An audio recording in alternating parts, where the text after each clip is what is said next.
So that's for all today. Please study the globalization about religion, okay? And we will have our books tomorrow. Bye guys. Bye bye. JP! Sabay tag study. Gusto ko maka-answer sa sa quiz umma. Sa religion, mag-atos ako library, mag-gitara ta dito ako mag-study. Sige, go. Sige, bye! Hello. Sir, na ta?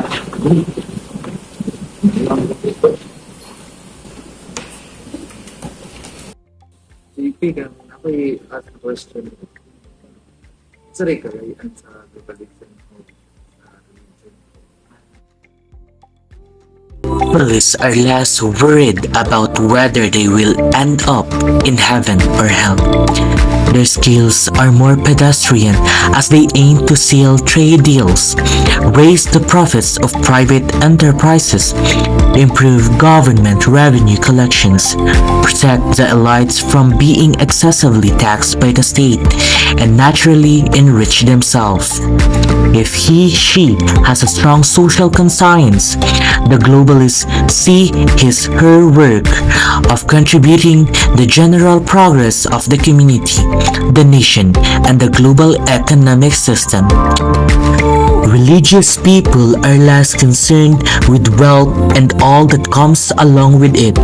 Higher social status, a standard of living similar with that of the rest of the community.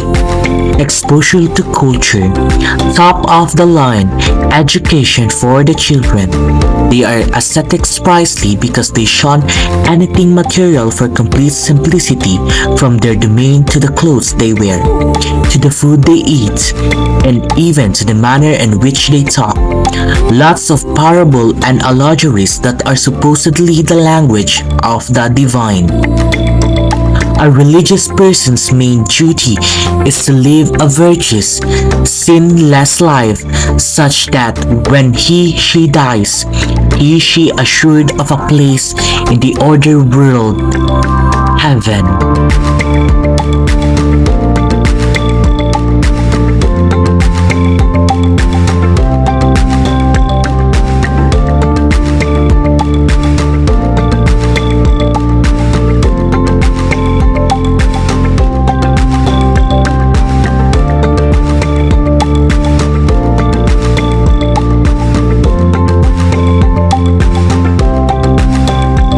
In actuality, the relationship between religion and globalism is much more complicated. Peter Berger argues that far from being secularized, the contemporary world is furiously religious. In most of the world, there are veritable explosions of religious fervor, occurring in one form or another in all the major religious traditions. Christianity, Judaism, Islam, Hinduism, Buddhism, and even Confucianism, if one wants to call it a religion, and its many places, an imaginative synthesis of one or more world religions with indigenous faiths.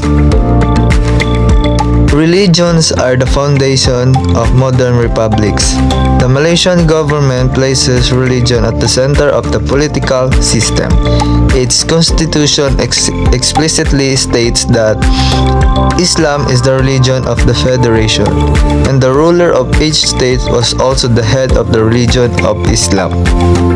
The late Iranian religious leader Ayatollah Ruhollah Khomeini bragged about the superiority of the Islamic rule over its secular counterparts and pointed out that there is no fundamental distinction about constitutional. There is a hardly religious movement today that does not use religion to oppose profane globalization. Yet, two of the so-called older religions see globalization less an obstacle and more as an opportunity to expand their reach all over the world. Globalization has freed communities from the constraints of the nation-state, but in the process also threatened to destroy the cultural system that bind them together. Religion seeks to take place of these broken traditional ties to either help communities cope with their new situation or organize them to oppose this major transformation of their site.